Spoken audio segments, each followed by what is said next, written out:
주님께서 함께 계시니 연주에 복되시며 대중양들 예수님 동안 복되시나이다. 전대에 성공하나니 이제와 저희 죽을 때 저희 죄를 위하여 불러주소서. 아멘.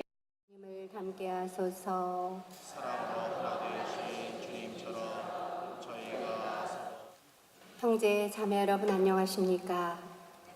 오늘은 한가위 미사입니다. 모두 일어서십시오. 입당성가 16번입니다.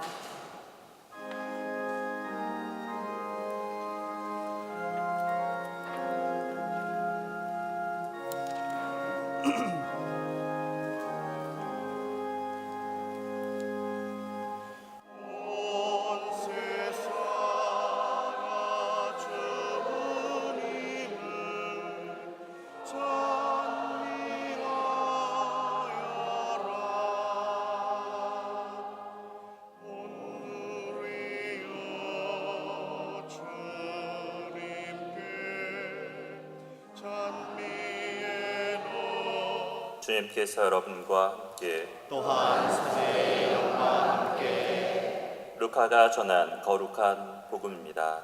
주님 영광 받으소서. 예수님께서 또 말씀하셨다. 어떤 사람에게 아들이 둘 있었다. 그런데 작은 아들이 아버지 재산 가운데서 저에게 돌아올 몫을 주십시오 하고 아버지에게 말하였다. 그래서 아버지는 아들들에게 가산을 나누어 주었다. 며칠 뒤에 작은 아들은 자기 것을 모두 챙겨서 먼 고장으로 떠났다. 그러자 아버지가 그에게 일렀다. 얘야, 너는 늘 나와 함께 있고 내 것이 다 내 것이다. 너의 저 아우는 죽었다가 다시 살아났고 내가 잃었다가 되찾았다. 그러니 즐기고 기뻐해야 한다.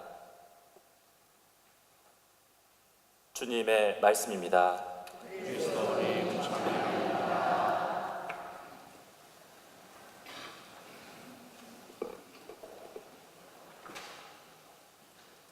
오늘 우리는 추석을 앞두고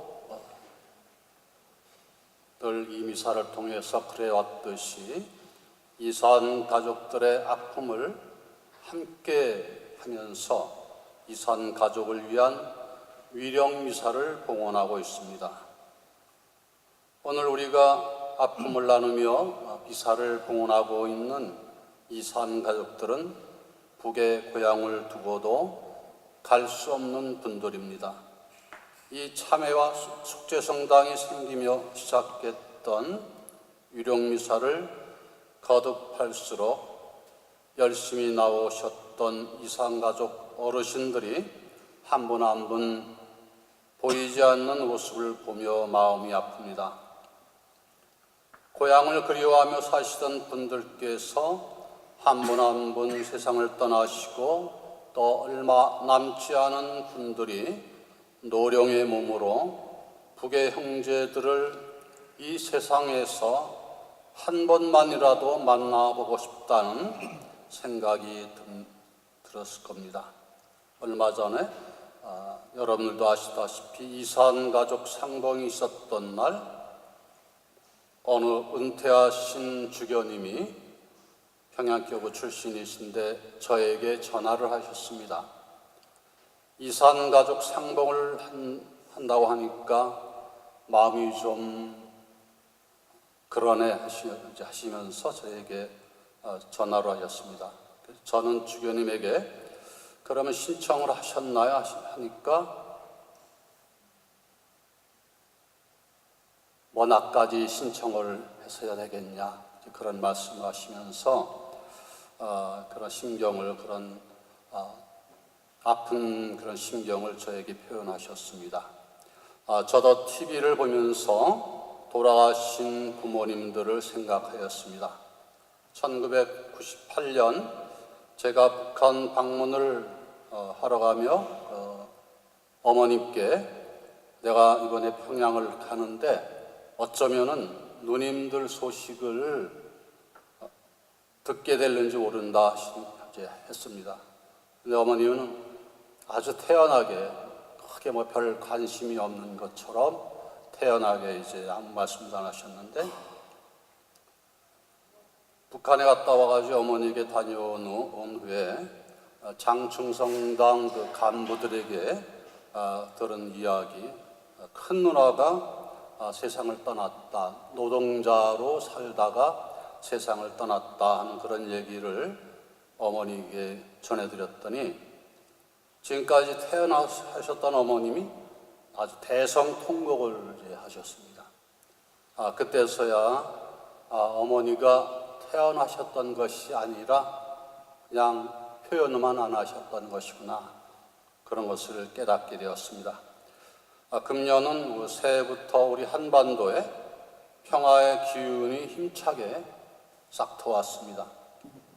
북한이 평창 올림픽 참가를 알리고 또 남북 특사단이 또 오고 가고 하면서 또 북한 예술단이 공연하는 모습을 보면서 예전과는 다른 어떤 진정성과 희망을 보았습니다. 특히 판문점에서 있었던 남북 정상회담의 따뜻하고 흐뭇한 만남과 허심탄회하게 이야기를 나누는 모습과 그리고 다정하고도 진지하게 판문점 선언을 하던 날은 곧 평화가 올 것 같았습니다. 이제 그 시작의 하나인 어제 남북 공동 연락사무소가 계속 오픈을 하였고 또 우리 문재인 대통령께서 18일 날 2박 3일 동안 평양을 방문하십니다. 이런 과정을 지켜보고 있는 우리는 아직도 많은 어려움이 남아있기에 더 열심히 기도하며 하느님의 도우심을 청해야 하겠습니다. 오늘 우리는 위령미사를 드리기에 앞서서 그렇게 오랫동안 고향을 밟아보지 못하고 형제들을 만날 수 없었던 그런 사실, 그 의미에 담겨 있는 것이 무엇인가를 생각해 본 것이 중요하겠습니다. 같은 말을 쓰고 또 같은 조상을 가진 한 형제가 그렇게 오랫동안 손을 잡지 못하고 반목하고 지냈던 것은 그동안 우리들 안에 형제애가 자리하고 있지 못한 까닭이 제일 컸습니다.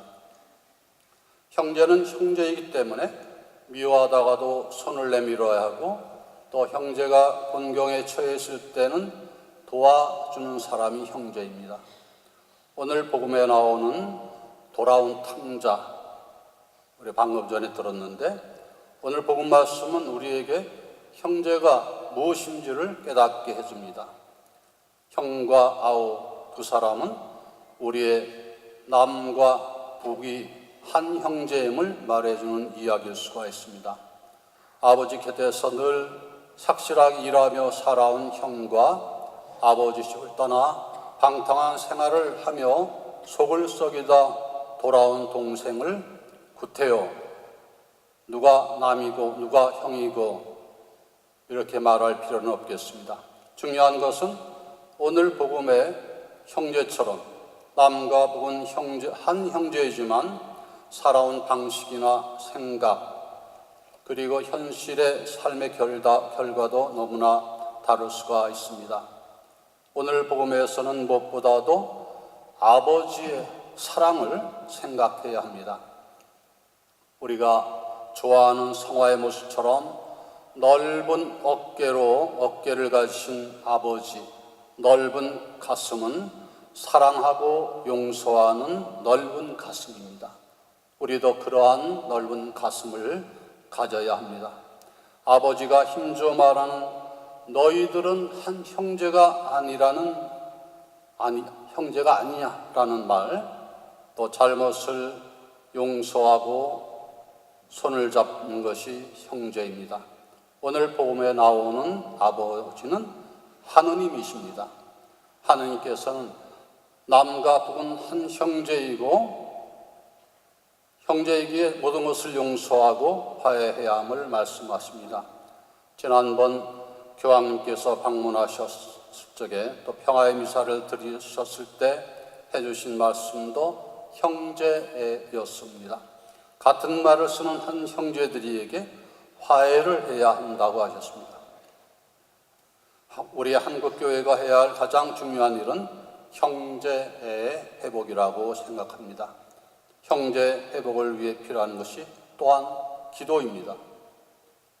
요즘 전국의 모든 교회에서 미사 전후에 이 형제 회복을 위해서 묵주 기도를 하고 있습니다. 그리고 매일 밤 9시면은 여기저기서 알람이 울리고 기도하는 모습을 보며 우리 민족의 화해와 일치를 위한 결실, 하느님의 축복이 다가오리라는 희망을 느낍니다. 오늘도 우리는 이 미사를 봉헌하면서 남과 북의 형제가 회복되고 또 그 형제가 깊어지기를 기도드립시다. 그리고 고향 땅을 밟지 못하고 세상을 떠난 분들이 이제는 영원한 고향인 천국에서 안식을 누릴 수 있도록 하느님의 자비를 빌도록 합시다. 아멘.